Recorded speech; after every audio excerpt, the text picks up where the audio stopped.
जैसा कि मैंने आपसे बताया था कि हम लोग एक चैप्टर स्टार्ट किए हैं।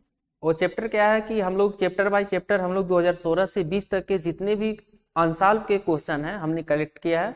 और मैंने प्रयास किया है कि ये जो आने वाला जो आपका एग्जाम है उसकी तैयारी के लिए आप पुराने को पीछे के जितने भी क्वेश्चन हैं उन क्वेश्चनों को आप देख पाएं, समझ पाएं और परीक्षा पर पूछे गए पैटर्न के आधार पर आप क्वेश्चन का आंसर कर पाएं।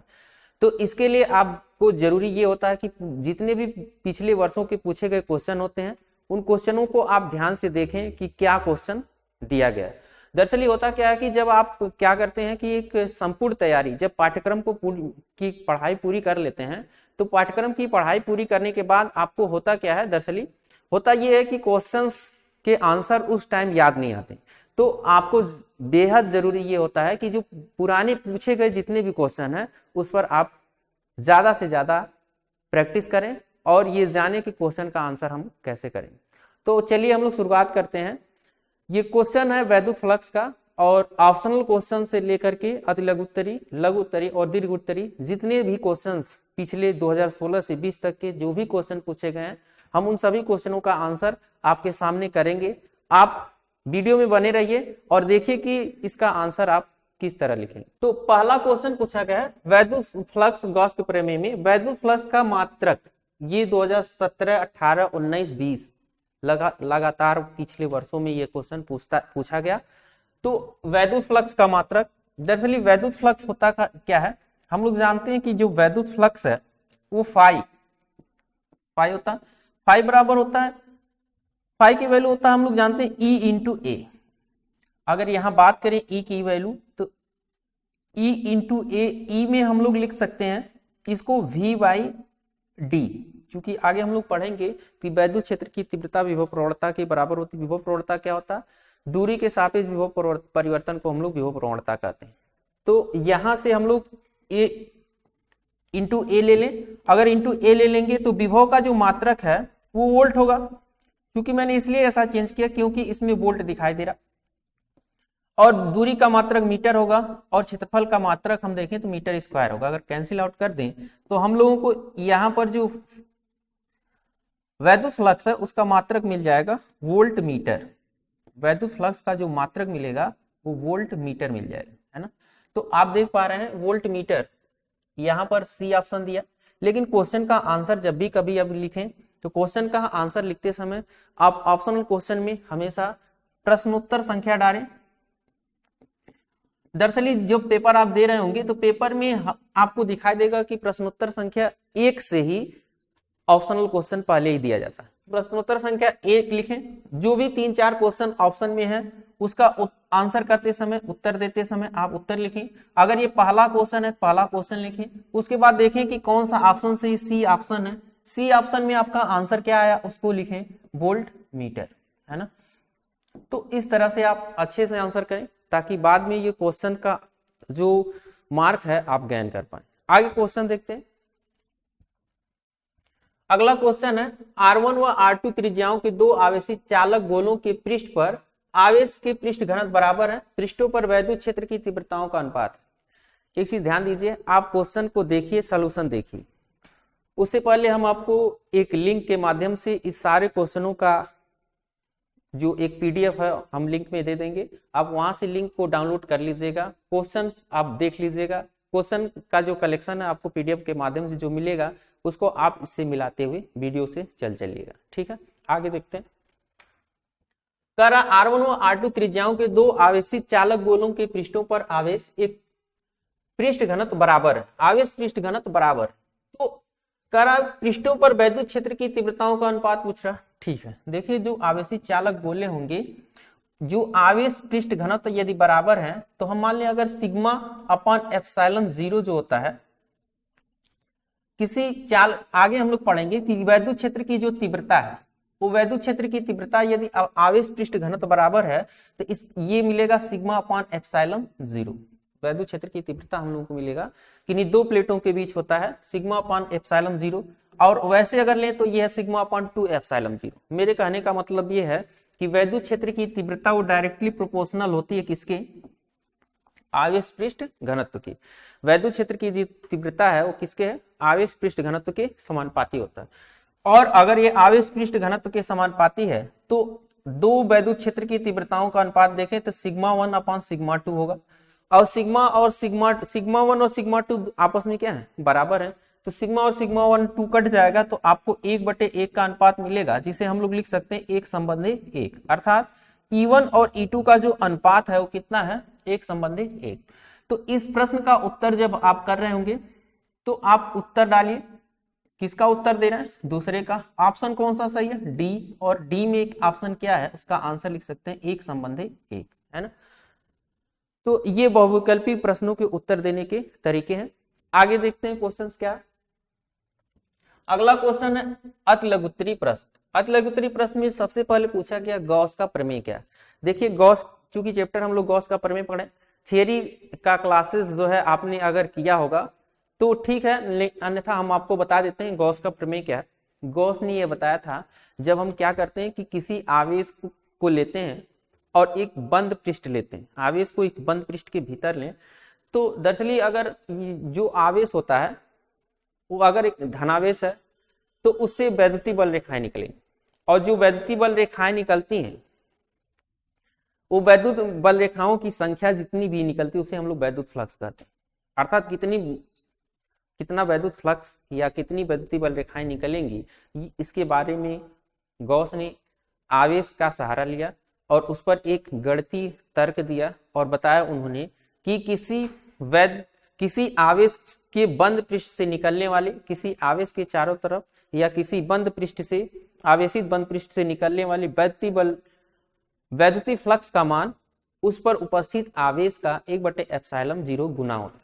अर्थात गॉस के प्रमेय का गणितीय रूप ये था कि जितना आवेश है, इसे नेट आवेश भी बोलते हैं, नेट आवेश का 1/ε0 गुना होता है, और इसी को फाई कहते हैं। आगे चल करके फाई का जो गणितीय कथन है हम लोगों को मिलेगा वो E.ds सरफेस इंटीग्रेशन, वैद्युत क्षेत्र के सरफेस इंटीग्रेशन के, या ऐसे भी कह सकते हैं वैद्युत क्षेत्र के क्लोज्ड सरफेस इंटीग्रेशन की, ये फाई क्या होता है, बराबर होता है। ठीक है, तो हम लोग आगे फार्मूला जब जरूरत पड़ेगा तो हम लोग क्लोज्ड इंटीग्रेशन E.ds की वैल्यू हम लोग लेंगे Q/ε0, और ये गॉस का जो है गणितीय रूप भी है।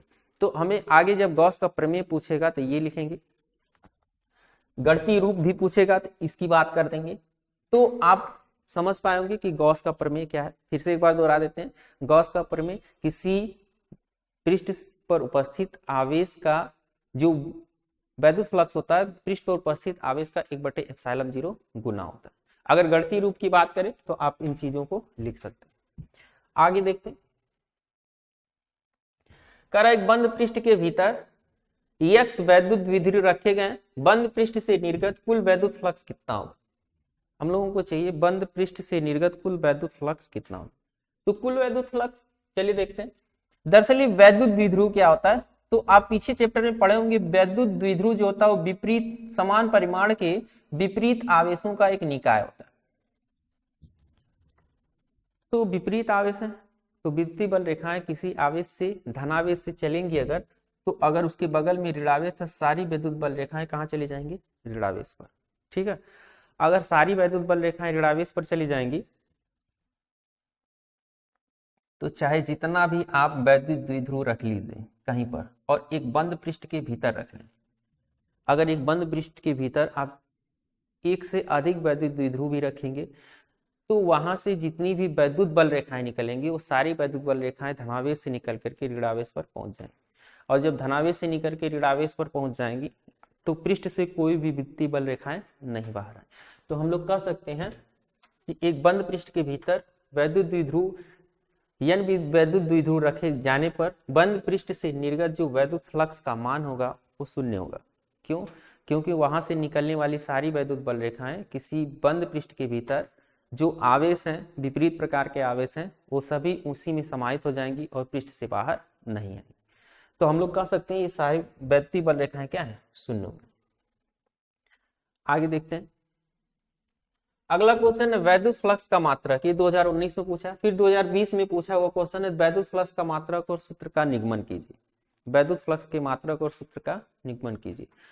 तो वैद्युत फ्लक्स क्या होता है, किसी भी धरातल, मान लीजिए एक धरातल ले लें, कोई भी धरातल, इससे निकलने वाली विद्युतीय बल रेखाएं, मान लिया जाए यहां से हम लोग विद्युतीय बल रेखाएं निकाल दें, यहां से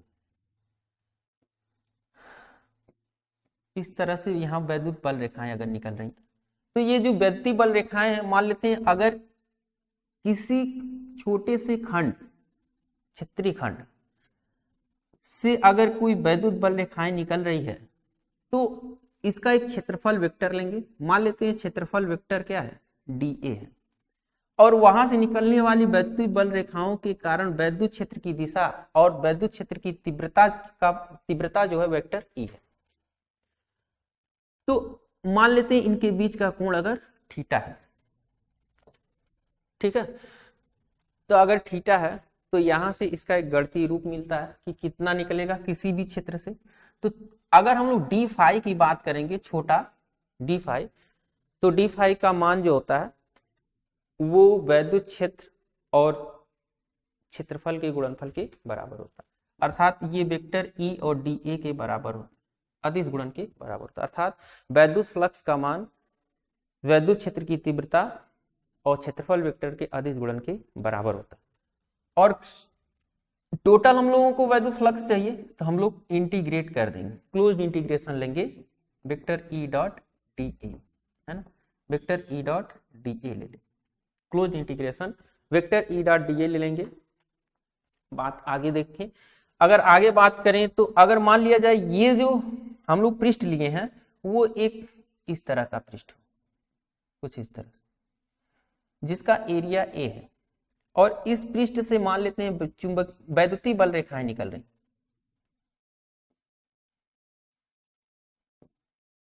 इस पृष्ठ से वैद्युतीय बल रेखाएं कुछ इस तरह से निकल रही।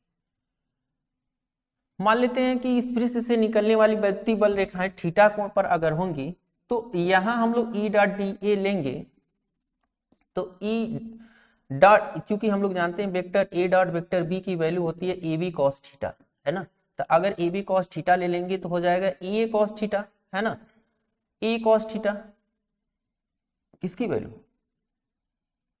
फाई की वैल्यू, है ना, EA cos थीटा आएगी।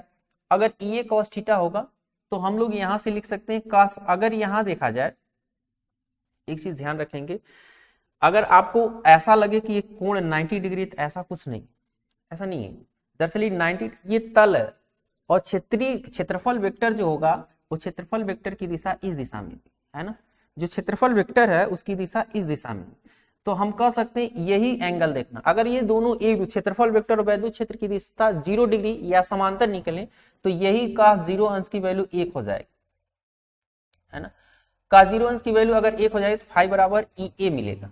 यहां से हम लोग फाई का मात्रक निकाल सकते हैं, फाई का मात्रक हम लोग निकाल सकते हैं, इसका मात्रक होता है न्यूटन प्रति कूलम और इसका मात्रक होता है मीटर स्क्वायर, तो हो जाएगा न्यूटन मीटर स्क्वायर प्रति कूलम, है ना, न्यूटन मीटर स्क्वायर प्रति कूलम, किसका मात्रक, फाई का मात्रक, है ना। पीछे भी फाई का मात्रक, अब न्यूटन प्रति कूलम की जगह वोल्ट प्रति मीटर लिख करके यहां से एक नया मात्रक और भी निकाल सकते हैं, वोल्ट मीटर, फाई का एक और भी मात्रक लिख सकते हैं वोल्ट मीटर। अगर आगे भी बढ़ाएं तो इसका बीमी सूत्र लिखें, और बीमी सूत्र लिखने के बाद भी एक मात्रक आप किसके, एमकेएस पद्धति में निकाल सकते हैं। लेकिन छोटे क्वेश्चनों को ज्यादा आंसर नहीं करेंगे, बस इतना ही आप छोड़ दें, तभी भी आपको अच्छा आंसर नंबर मिल सकता है इस आंसर, ठीक है।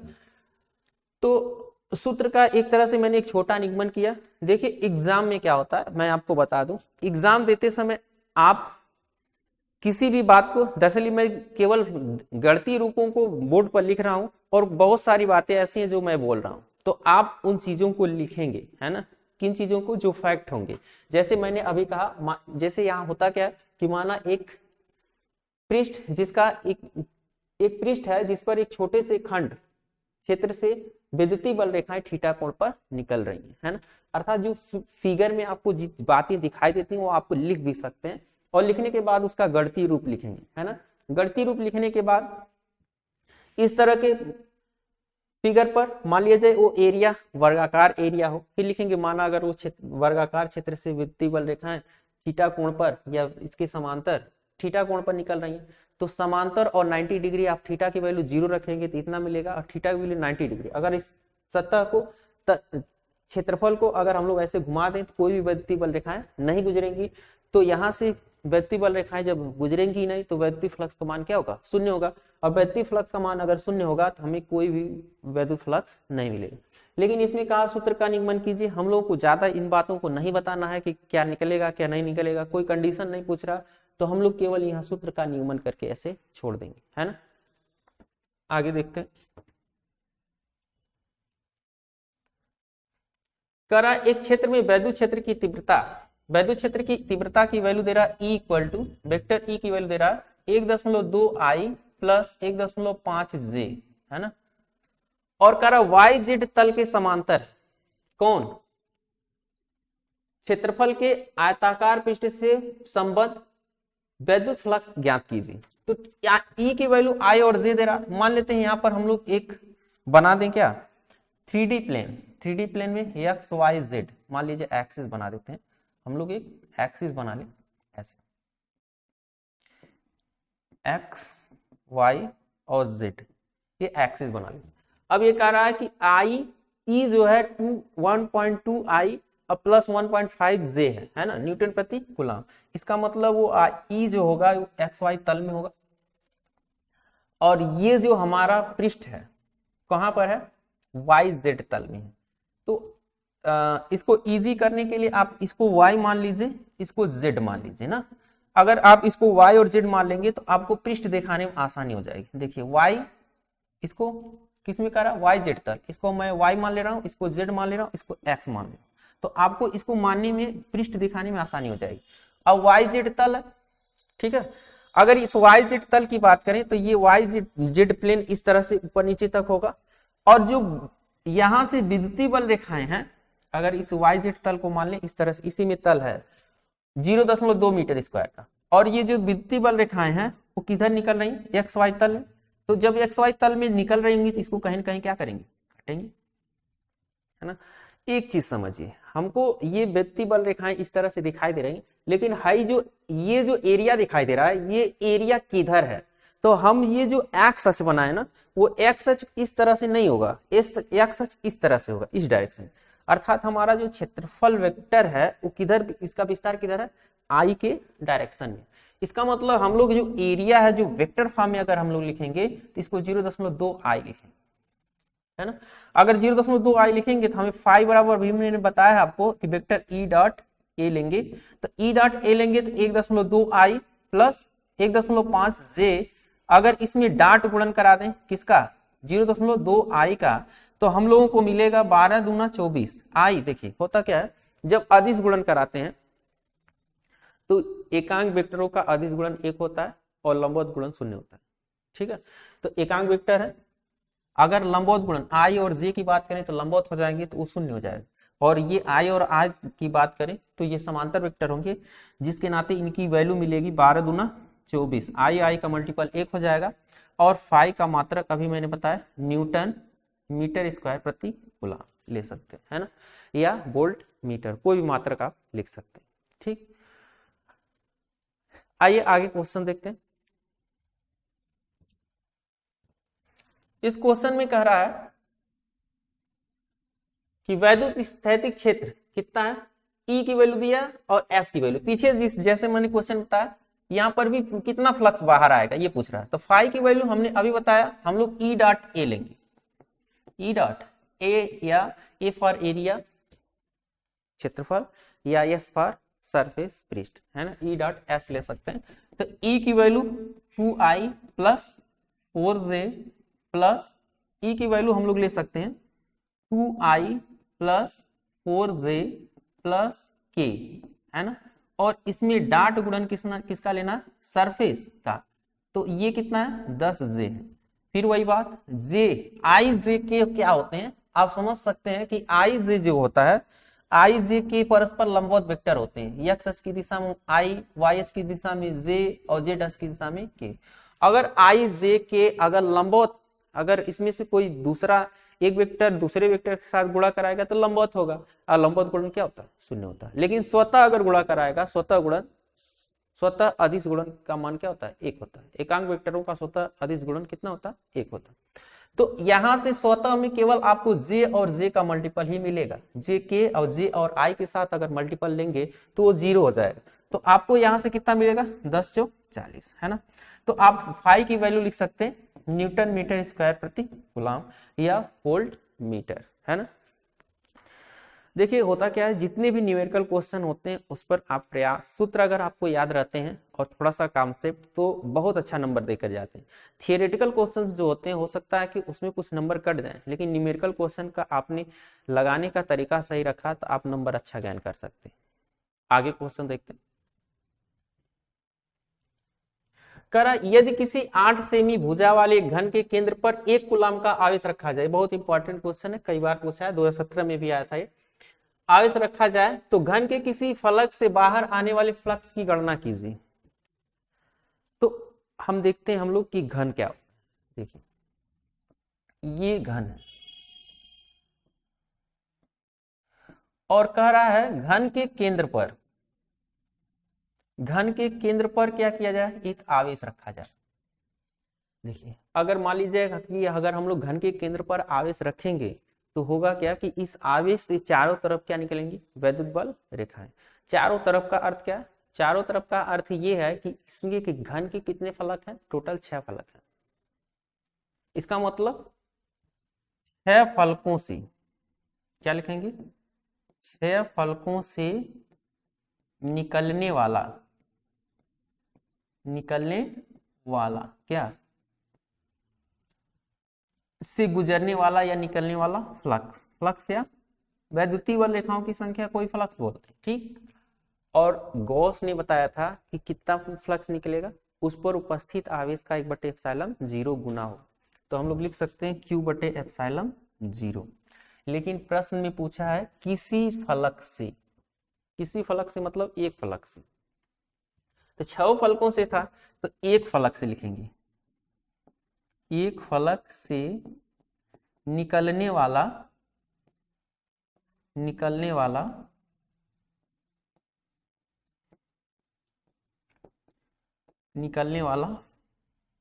वैद्युत फ्लक्स, है ना, वैद्युत फ्लक्स। अगर एक फलक से बात करेंगे तो ये हो जाएगा q/6ε0।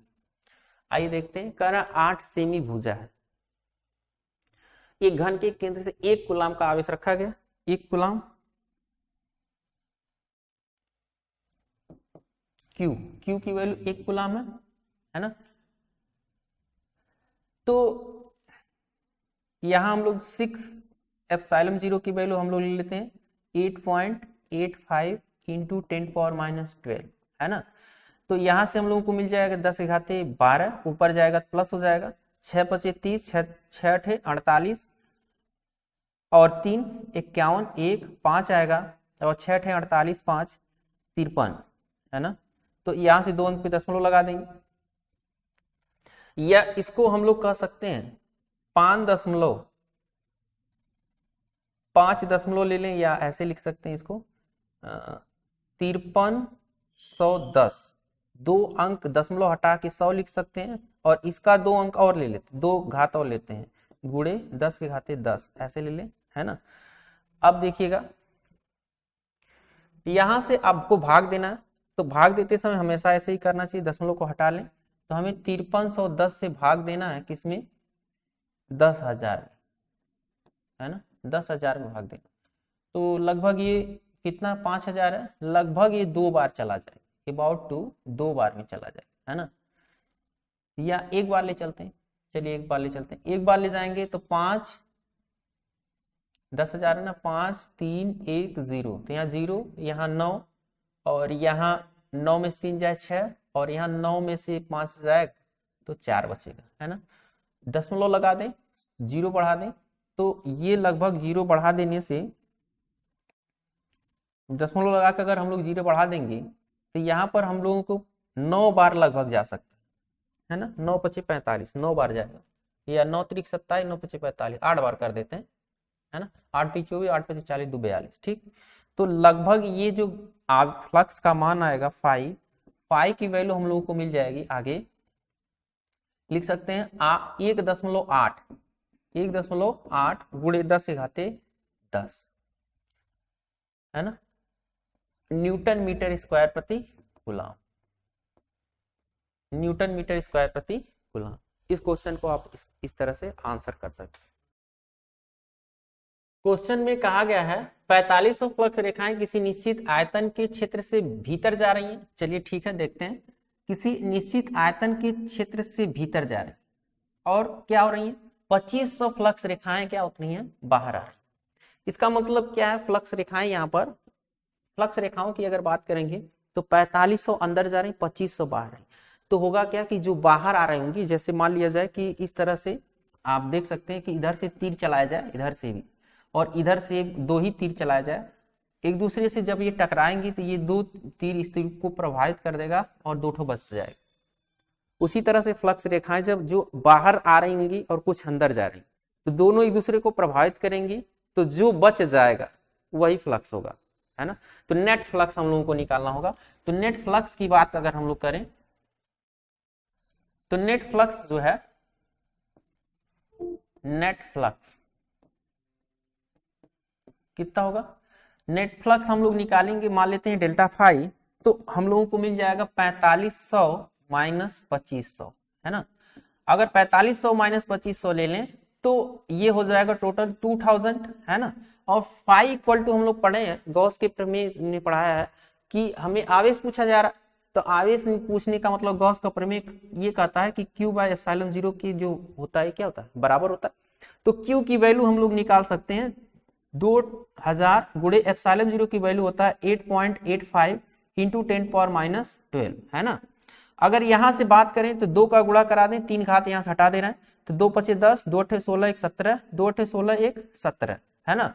और हमने क्या 2 अंक पे दशमलव यहाँ लगा लेंगे, गुणे 10 के घाते यहाँ 2 घात हटा चुके हैं, तो हम लोगों को मिल जाएगा 10 के घाते -9, ठीक। किसका मान, Q का मान। अगर यहां से एक अंक और हटा दे, 1.77 गुणे 10 के घाते -8, क्या आवेश का मात्रा, कूलम, इतना मिल जाएगा। 1.77 गुणे 10 के घाते -8 कूलम मिलेगा, ठीक है। इस क्वेश्चन का ये आंसर होगा। आगे देखते,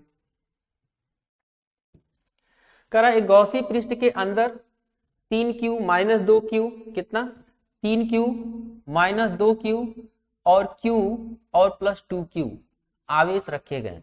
पृष्ठ से परिबद्ध कुल वैद्युत फ्लक्स कितना होगा। तो वैद्युत फ्लक्स जब भी पूछेगा तो हम लोग गॉस के प्रमेय को याद करेंगे, और गॉस का प्रमेय ये कहता है कि किसी भी बंद पृष्ठ पर से निकलने वाला वैद्युत फ्लक्स नेट आवेश का क्या होता है, 1/ε0 गुना होता है। तो हम लोग उसको याद करें तो हम लोग लिखेंगे जो क्या पूछा, वैद्युत फ्लक्स, कुल वैद्युत फ्लक्स क्या, गॉस के प्रमेय से, ऊपर लिख लेंगे हम लोग, गॉस के प्रमेय से कुल वैद्युत फ्लक्स, कुल वैद्युत फ्लक्स जो होगा वो सिग्मा Q बाय एप्सिलॉन 0 के बराबर। सिग्मा Q, देखिए आवेश क्या है, आवेश अदिश राशि, और आवेश ये कहता है कि हमको साधारण बीजगणितीय नियम से आप जोड़ और घटा सकते हैं, अर्थात जोड़ या घटाने में चिन्ह को जरूर लीजिए। तो हम लोग ले सकते हैं 3Q, इसमें प्लस है, इसमें माइनस है, ये प्लस है और ये भी प्लस है, अपॉन एप्सिलॉन 0। तो यहाँ से 2Q को अगर हम लोग कैंसिल आउट कर दें तो हम लोग को मिलेगा 4Q बाय एप्सिलॉन 0, है ना। किसका, फ्लक्स का मान, कुल वैद्युत फ्लक्स फाई ई की वैल्यू हम लोग को मिल जाएगा 4Q बाय एप्सिलॉन 0, है ना। यही आपका आंसर होगा, इस क्वेश्चन का आंसर 4Q बाय एप्सिलॉन 0। आगे देखते हैं। अब क्वेश्चन में करा गॉस के नियम की सहायता से एक आवेशित लंबे तार के निकट वैद्युत क्षेत्र की तीव्रता का व्यंजक प्राप्त कीजिए। तार के रेखीय आवेश घनत्व लैम्डा कूलम प्रति मीटर। देखिए इस क्वेश्चन का आंसर देने के लिए हम कुछ बातों को बोलेंगे, नहीं लिखेंगे, लेकिन आप सुनिएगा या आप नोट्स अगर कहीं बनाए हैं तो उस नोट्स को देखिएगा कि भाषा कैसे यूज किया गया, या आप कमेंट बॉक्स में डाल सकते हैं सर मुझे नोट्स भी चाहिए, तो इस चैप्टर का नोट्स भी आपको हम PDF में प्रोवाइड कर देंगे, तो आप नोट्स से मिला लीजिएगा। हमने बहुत डिटेल में या एक अच्छे तरीके से जो भी प्रूफ होते हैं उसको मैंने कराया है। आप उसको नोट्स जो होगा पीडीएफ से पढ़ करके आप देख सकते हैं कि इस क्वेश्चन का आंसर कैसे दें, लेकिन हम समझा रहे हैं, उसको समझने का प्रयास करें। आगे देखिएगा, करा गॉस के नियम की सहायता से एक आवेशित लंबे तार, ठीक है। तो गॉस ने क्या कहा, गॉस के नियम की सहायता से, तो हम लोग मान लेते हैं एक आवेशित लंबा तार है, ठीक, और इस लंबे तार को लेकर के वो कह रहा है, मान लेते हैं ये प्लस अनंत से लेकर के माइनस अनंत तक फैला हुआ है ये तार, ठीक। अब करा निकट क्षेत्र की तीव्रता का व्यंजक प्राप्त कीजिए। इसके निकट कोई बिंदु लेना। देखिए, तो सबसे पहले गॉस का नियम ये कहता है कि किसी भी चालक या चालक के कारण हमें वैद्युत क्षेत्र कैलकुलेट करना है, तो सबसे पहले एक गॉसियन पृष्ठ लीजिए। गॉसियन पृष्ठ क्या होता है? गॉसियन पृष्ठ एक काल्पनिक पृष्ठ होता है जो किसी भी निकाय को पूरी तरह से ढक सकता है। हम मान लेते हैं सबसे पहले कि एक एल लंबाई, जो एल लेंथ पर, एल लेंथ है और एल लेंथ पर हमने क्या किया, एल लेंथ को गॉसियन पृष्ठ, इससे आर दूरी पर हम एक गॉसियन पृष्ठ खींचते हैं। और जब गॉसियन पृष्ठ खींचेंगे तो ऐसा पृष्ठ खींचना होगा, सब जगह गोला गोला गोला गोला अगर खींचेंगे तो आपको ये जो अंतिम तक जो होगा ये गोले की तरह दिखाई देगा। अर्थात ये जो होगा, जिस तरह से इसको ढकने के लिए जैसे चूड़ी ऊपर नीचे चूड़ी को अगर खड़ा कर दें तो एक पाइप की संरचना बन जाएगी, पाइप या बेलन की संरचना बन जाएगी। तो ये तार जो होगा, उस तार को हम लोग अगर बेलन के बीचों बीच रखें तो पूरी तरह से क्या करेगा, ढक लेगा, है ना। अब इधर से भी मान लीजिए मैंने ढक दिया और इधर से भी ढक दिया, किसको, एक लंबे अनंत लंबाई के तार को, के एल लंबाई को मैंने ढका, टोटल लंबाई को मैंने नहीं ढका, एल लंबाई को ढका। अब क्या करा, रेखी आवेश घनत्व, रेखी आवेश घनत्व हम लोग लिखेंगे, रेखी आवेश घनत्व की वैल्यू दिया है लैम्डा, कूलाम प्रति मीटर। तो रेखी आवेश घनत्व क्या होता है, मान लेते हैं रेखी आवेश घनत्व कितना है, लैम्डा है, किसका, इसका, है ना। अब देखिए मान लेते हैं कि हमने इस अब मान लिया जाए कि हमने क्या किया, इसको प्लस क्यू कूलाम का आवेश दे दिया, इस चालक तार को हमने प्लस क्यू कूलाम का आवेश दिया। ज्यों ही हम इस चालक तार को प्लस क्यू कूलाम का आवेश देंगे तो ये दिया गया आवेश इसके संपूर्ण पृष्ठ पर फैल जाएगा, है ना। जब संपूर्ण पृष्ठ पर फैल जाएगा तो होगा क्या कि आवेश देने से, जब तक हम आवेशित नहीं करेंगे तो हम विद्युत क्षेत्र कैसे कैलकुलेट करेंगे। तो जरूरी है कि जो भी हम लोग चालक या चालक पदार्थ लेंगे तो उसको आवेशित करें, है ना। और चालक कहता है कि हमको दिया, अगर आप आवेश देंगे तो हमारे पृष्ठ पर आवेश सारे रहेंगे। तो मैंने क्या किया, इस चालक तार को आवेश दे करके दिया और उसको पृष्ठ पर फैला दिया। अब होगा क्या, इसके आगे विद्युतीय बल रेखाएं इसके लंबवत निकलेंगी, है ना। अर्थात मान लेते हैं एक इधर पृष्ठ, अगर क्षेत्रीय विस्तार देखें तो क्षेत्रीय विस्तार इस दिशा में भी है, क्षेत्रफल वेक्टर इस दिशा में भी है dA, और इधर भी एक क्षेत्रफल वेक्टर ले लेते हैं dA, है ना। और यही क्षेत्रफल वेक्टर ऊपर और चौड़ाई के सिरे से इसको क्या किया, पूरी तरह से ढक दिया गॉसियन पृष्ठ को, है ना। तो इन दोनों बिंदुओं पर अगर हम लोग बात करेंगे तो जो विद्युतीय क्षेत्र होगा या विद्युतीय बल रेखा इस डायरेक्शन में निकलेंगी, सॉरी, इसमें विद्युतीय बल रेखाएं ऐसे ही निकलेंगी, है ना। तो ये जो विद्युतीय बल रेखाएं निकल रही हैं तो यहां समांतर है, यहां लंबवत है, ठीक। तो आप क्या कहेंगे कि माना अनंत विस्तार के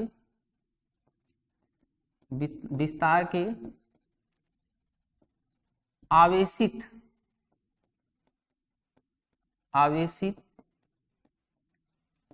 तार के खंड की लंबाई मान लेते हैं हम लोग L है, लंबाई L है, और L लंबाई का आवेश पृष्ठ घनत्व जो होगा, आवेश पृष्ठ घनत्व वो लैम्डा है ना। तो एकांक लंबाई का हम लोग लेंगे, एल लंबाई पर आवेश हम लोग ले लेते हैं, एल लंबाई पर आवेश, लंबाई का आवेश हमने कितना दिया है, क्यू दिया है ना। तो एकांक लंबाई का आवेश अगर निकालेंगे तो ये हो जाएगा Q बाय एल, है ना। अगर ये एकांक लंबाई का आवेश निकालेंगे तो कितना हो जाएगा Q बाय एल। अब हम लोग क्या करेंगे, यहाँ पर एकांक लंबाई का आवेश ही रेखीय आवेश घनत्व कहलाता है, तो हम लोग एकांक लंबाई के आवेश को इसको लैम्डा मान लेंगे Q by L. Lambda equal to कितना हो जाएगा Q बाय एल। आगे हमको अगर कहीं Q बाय एल दिखाई देगा तो उसकी जगह लैम्डा का उपयोग कर लेंगे, ठीक। अब हम लोग लिखेंगे गॉस के अनुसार, गॉस के प्रमेय से या गॉस के अनुसार।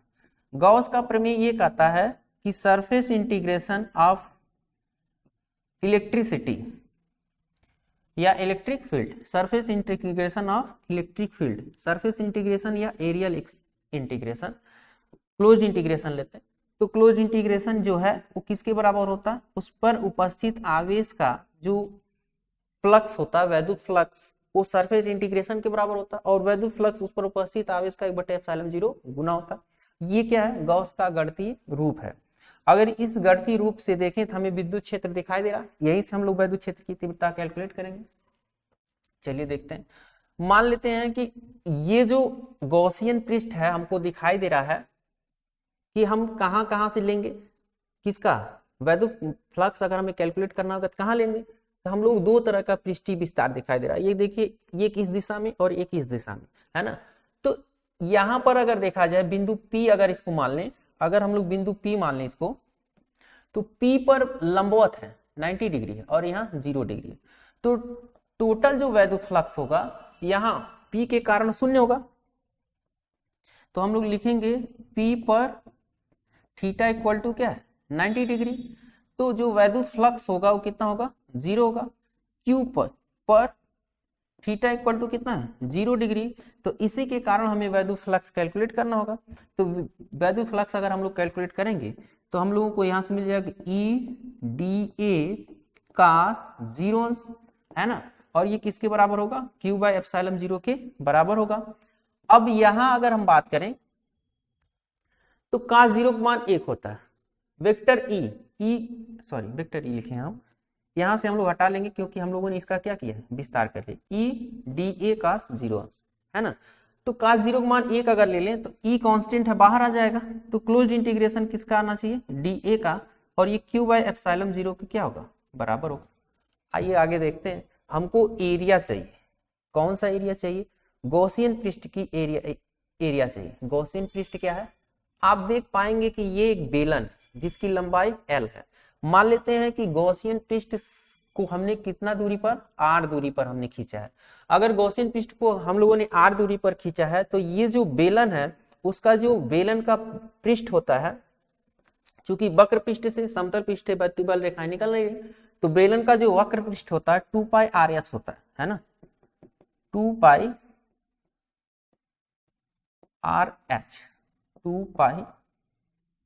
2πRH, H की जगह पर क्या है L है, यह Q बाय एप्सिलॉन 0 के क्या होगा, बराबर होगा। अगर बात इसको देखें तो E की जो वैल्यू होगी E इक्वल टू वो 1/2π, एक साथ 2π के साथ एप्सिलॉन 0 दे देते हैं और Q के साथ हम लोग L को दे देते हैं, है ना, और यहाँ R को हम लोग किनारे कर देते हैं 1/R को। मैंने ऐसा क्यों किया, देखिए दो चीजें हम यहाँ पर करेंगे। पहली चीज ये कि Q बाय L हमने कहा था कि मिलेगा, उसकी जगह हम लोग लैम्डा लिख लेंगे, तो यहाँ पर हम लोग लैम्डा का उपयोग कर सकते हैं, है ना। और यहाँ पर देखिए हम क्या कर रहे हैं, 2 का मल्टीप्लीकेशन और यहाँ 2 का मल्टीप्लीकेशन यहाँ पर भी कर दे रहे हैं। ऐसा करने से क्या होगा, ऐसा करने से हमें जो 1/4πε जो मिलेगा उसकी वैल्यू डायरेक्टली न्यूमेरिकल वैल्यू 9 × 10⁹ के क्या होती है, बराबर होती है, इसीलिए मैंने इसको चेंज कर दिया। तो E इक्वल टू हम लोगों को यहाँ से फार्मूला मिल जाएगा, ऊपर मिलेगा 2, इसको लिख सकते हैं 1/4πε0 और यहाँ ऊपर हो जाएगा 2 λ/r, है ना। तो यही किसी अनंत विस्तार के रेखीय चालक, आवेशित रेखीय चालक के कारण कुछ दूरी पर या R दूरी पर वैद्युत क्षेत्र की तीव्रता का क्या सूत्र है। आगे क्वेश्चन है, एक समान आवेशित अनंत विस्तार के समतल चादर के समीप उत्पन्न वैद्युत क्षेत्र की तीव्रता गॉस के नियम से ज्ञात कीजिए। अब हमें क्या कर रहा है, हम लोगों को करा एक समान आवेशित अनंत विस्तार का समतल चादर, और इसे कहीं कहीं लिखेगा अचालक प्लेट भी। किसी अचालक प्लेट, अनंत विस्तार के अचालक प्लेट के कारण गॉस के नियम से वैद्युत क्षेत्र की तीव्रता ज्ञात कीजिए। लेकिन एक समान रूप से आवेशित है, हम लोग अचालक प्लेट अगर ले लें, चलिए देखते हैं क्या करेंगे। मान लेते हैं कि एक प्लेट है कुछ इस तरह से, वो अनंत विस्तार का, इधर भी मैंने इस तरह से क्यों बनाया, मैंने इसको इस तरह से इसलिए बनाया क्योंकि मान लिया कि इधर प्लस अनंत तक ये है और इधर मान लेते हैं माइनस अनंत तक है, ऊपर भी प्लस अनंत तक है और नीचे मान लेते हैं माइनस अनंत तक है। मैंने इसीलिए इसको ऐसे बनाया है ना। अब इसके नाते मान लेते हैं इस चादर को हमने आवेशित कर दिया है ना, इसको मैंने प्लस क्यू कूलम का आवेश दे दिया, जिससे ये एक समान रूप से ये प्लेट जो है आवेशित हो गई। ठीक, अगर ये प्लेट एक समान रूप से आवेशित हो गई तो हमें इसके निकट किसी बिंदु पर गॉस के प्रमेय से क्या निकालना, वैद्युत क्षेत्र की तीव्रता निकालना। और गॉस का प्रमेय से वैद्युत क्षेत्र की तीव्रता तभी निकाल सकते हैं जब हमें एक गॉसियन पृष्ठ पता हो। और गॉसियन पृष्ठ क्या होता है, गॉसियन पृष्ठ ऐसा पृष्ठ होता है जो इसको क्या करे, निकाय को पूरी तरह से ढक ले। तो हम लोग अनंत विस्तार का, उसको हम लोग अनंत विस्तार का हम गॉसियन पृष्ठ नहीं लेंगे, उस अनंत विस्तार में एक छोटा सा हम पृष्ठ लेंगे और उसी पृष्ठ को ढक लेंगे और बाद में हम पूरे पृष्ठ के लिए कैलकुलेट कर लेंगे। ठीक है, तो चलिए देखते हैं। मान लेते हैं कि यहां पर एक छोटा सा ए एरिया का, क्योंकि अगर हम लोग चारों तरफ से ढकेंगे तो ढकने वाला क्या हो जाएगा, कोई गोलाकार भाग हो जाएगा। ठीक ना, तो गोलाकार भाग होगा तो मान लेते हैं ए एरिया का एक गोली क्षेत्र है और ये गोली रूप से इधर से भी होगा और ये ऊपर से नीचे, अर्थात इसका विस्तार यहां से है ना ऐसे। अगर ये खुलेगा, इसका खुलना भी होगा और आगे बढ़ना भी होगा, इसका मतलब ये चारों तरफ जाएगा, ये खुलेगा भी गॉसियन पृष्ठ और आगे बढ़ेगा भी, चारों तरफ जाएगा है ना। इसका मतलब एरियल एक्सपेंशन इधर से लेकर के मान लीजिए इधर भी एरियल एक्सपेंशन और पीछे तक भी जाएगा, माइनस अनंत तक है ना, इस तरह से। एरिया का विस्तार आप देख पाएंगे, एरिया का विस्तार कुछ इधर भी है डी ए एरियल विस्तार, और एक एरियल विस्तार ऊपर भी है डी ए है ना। वही चीज सेम कंडीशन इधर भी है, एरिया का विस्तार इस डायरेक्शन में भी है। एक छोटे से खंड मान लेते हैं, छोटे खंड की एरिया या क्षेत्रफल वेक्टर का विस्तार इधर है, इधर भी क्षेत्रफल वेक्टर का विस्तार है डी ए है ना, दोनों तरफ क्षेत्रफल वेक्टर का विस्तार है। अब बात करें हम लोग वैद्युत क्षेत्र, तो हमेशा वैद्युत क्षेत्र जो होता है, वैद्युत बल रेखाएं जो होती हैं उस पृष्ठ के लंबवत निकलती हैं। तो जो मैंने ये बनाया ना, ये इस तरह से, इसको अंदर और इधर बाहर, तो इसके लंबवत निकलेंगे। तो लंबवत निकलने का मतलब वैद्युत बल रेखाएं इधर निकलेंगी है ना, यहां से भी इधर निकलेंगी, यहां से इधर निकलेंगे है ना, और यहां से भी इधर निकलेंगे। तो हम लोग इसका एक बिंदु मान लेंगे कि ये एक बिंदु है एम एन पी क्यू। तो सबसे पहली बात, फिगर बनाने के बाद हम लोग सबसे पहले ये लिखेंगे, बिंदु एन तथा पी पर वैद्युत फ्लक्स जो होगा वो जीरो होगा। क्यों जीरो होगा, क्योंकि हम लोग लिख लेंगे क्योंकि थीटा इक्वल टू, यहाँ ऐसे लिख देंगे क्योंकि बिकॉज ऑफ, क्योंकि थीटा इक्वल टू कितना 90 डिग्री, क्योंकि phi equal to E A cos theta लेंगे, कॉस 90 अंश का मान 0 होगा, तो उसको छोड़ दें। तो हमारे पास दो बन गए, दो बचे, कौन, ये Q और M देन है ना। तो गॉस के प्रमेय से अगर हम देखें तो वैद्युत फ्लक्स जो वैल्यू होगी, तो हम लोग लिखेंगे कि M तथा Q के कारण वैद्युत फ्लक्स है ना, वैद्युत फ्लक्स दोनों के कारण होगा, क्योंकि वहां थीटा की वैल्यू कितनी है 0। तो हम लोग लेंगे इंटीग्रेशन ई डी ए, ऐसे लिखेंगे E D A cos 0 plus integration E D A cos 0 और कुल फ्लक्स जो होता है, निकलने वाला फ्लक्स उसको दिए गए आवेश, कितना आवेश मैंने दिया, क्यू कूलाम का आवेश का एप्सिलॉन 0 गुने के क्या होगा, बराबर। तो अगर ये एप्सिलॉन 0 गुने के बराबर होगा, आगे देखते हैं, दोनों एक समान है तो 2 बार हो जाएगा, ई कांस्टेंट है बाहर हो जाएगा, का 0 का मान 1 होता है वो हटा देंगे, तो हमें हम लोगों के पास क्या बचेगा, D A Q by epsilon 0 बचेगा, है ना। अब यहां से क्यू बाय एप्सिलॉन 0 बचा, तो हमें क्या चाहिए, इंटीग्रेशन ऑफ डी ए। तो अगर हम लोग डी ए छोटे से खंड को इंटीग्रेट करेंगे तो एरिया कितने हमने माना है, ए, तो हम लोग को मिल जाएगा E into A equal to Q by epsilon 0। तो ई की वैल्यू हम लोगों को मिल जाएगा क्यू बाय 2 एप्सिलॉन 0 इंटू ए। अब ये तो फार्मूला हो गया, आगे कभी भी हम लोग जब कैपेसिटर पढ़ रहे होंगे तो इस फार्मूला की जरूरत पड़ेगी, क्योंकि कैपेसिटर में हम लोग चालक प्लेटों का यूज करेंगे, तो इस वैद्युत क्षेत्र की जो तीव्रता का सूत्र है उसकी आवश्यकता हम लोगों को पड़ेगी। लेकिन आगे देखते हैं, अब कहेगा उसमें क्वेश्चन में आवेश पृष्ठ घनत्व सिग्मा है, तो हम लोग सिग्मा क्या होता है, आवेश पृष्ठ घनत्व सिग्मा जो होता है एकांक क्षेत्रफल से गुजरने वाले आवेश को हम लोग आवेश पृष्ठ घनत्व सिग्मा कहते हैं।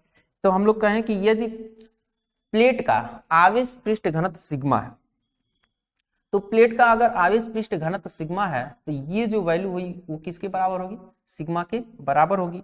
अगर वो वैल्यू सिग्मा के बराबर हो जाएगी तो हम लोगों को ई का फॉर्मूला मिल जाएगा sigma upon 2 epsilon 0, sigma upon 2 epsilon 0, अर्थात वैद्युत क्षेत्र की तीव्रता किस पर निर्भर कर रहा है, आवेश पृष्ठ घनत्व पर। यहाँ पर जो वैद्युत क्षेत्र की तीव्रता है वो कितना है, सिग्मा अपॉन 2 एप्सिलॉन 0। और यही बात जब गोली चालक के लिए हमने एक प्रश्न लगाया था, पहला ऑप्शनल क्वेश्चन, तो मैंने बताया था कि जो ई होता है वो आवेश पृष्ठ घनत्व के क्या होता है, समानुपाती होता है, और वहां पर आवेश पृष्ठ घनत्व क्या था, एक दूसरे के बराबर था। तो आवेश पृष्ठ घनत्व अगर एक दूसरे के बराबर था तो कट करके अनुपात जो आया था वो कितना आया था, 1:1 आया था, ठीक है। तो ये किसी अनंत विस्तार के चालक प्लेट के कारण उससे निकट या कुछ दूरी पर वैद्युत क्षेत्र की तीव्रता का सूत्र था, ठीक है। आगे देखते हैं, गॉस का नियम लिए इसकी सहायता से एक समान रूप से आवेशित अनंत विस्तार के समतल चादर के निकट बिंदुओं पर वैद्युत क्षेत्र की तीव्रता का व्यंजक लिखिए। क्वेश्चन सेम वही वाला, कौन सा गॉस का नियम लिखे, तो आप लिखेंगे किसी बंद पृष्ठ पे उपस्थित या किसी बंद पृष्ठ का जो वैद्युत फ्लक्स होता है उस पर उपस्थित नेट आवेश का 1/एप्सिलॉन 0 गुना होता है, और इसकी सहायता से एक समान रूप से आवेशित अनंत विस्तार के समतल चादर के निकट बिंदु पर वैद्युत क्षेत्र की तीव्रता का व्यंजक प्राप्त कीजिए। तो पीछे मैंने व्यंजक प्राप्त किया, वही क्वेश्चन का आंसर होगा। फिर अगला क्वेश्चन है, वैद्युत क्षेत्र के फ्लक्स को परिभाषित कीजिए और वैद्युत फ्लक्स के मात्रक लिखिए, ठीक है। तो वैद्युत क्षेत्र के फ्लक्स को मैंने परिभाषित किया था, पीछे जो क्वेश्चन था उसमें फ्लक्स को परिभाषित किया, फ्लक्स का एक मात्रक भी मैंने बताया था पीछे क्वेश्चन में, वो यूज करेंगे। एक समान वैद्युत क्षेत्र में सदिश, क्वेश्चन देख लेते हैं केवल, क्वेश्चन कर रहा है E इक्वल टू, है ना, कितना, -2I + 3J और +-4K वोल्ट मीटर है। एक पृष्ठीय क्षेत्र के A इक्वल टू जो एरिया है, वेक्टर A की वैल्यू है वो दे रहा -4K मीटर स्क्वायर है। तो गुजरने वाले फ्लक्स की गणना कीजिए, तो फाई बराबर तुरंत हम लोग लिखेंगे वेक्टर E डॉट A, तो हम लोगों को मिलेगा 2I + 3J -4K, और इसमें डाट गुणन लेंगे किसका, -4K का। अगर डाट गुणन हम लोग -4K का लेंगे तो हमने पीछे भी बताया था हम लोगों को K और K का मल्टीपल ही 1 मिलेगा, बकिया K का मल्टीपल अन्य के साथ कौन सा, डाट गुणन। मैंने सदिश क्रॉस गुणन की बात नहीं किया है, जब क्रॉस गुणन होगा तो इसका नियम अलग है, लेकिन जब डाट गुणन आएगा तो हम लोग K का मल्टीपल एक साथ लेंगे, तो 4 चौका कितना आएगा, 16 न्यूटन मीटर स्क्वायर प्रति कूलम, ये मात्रक यूज करेंगे, ये फाई की वैल्यू, ठीक है।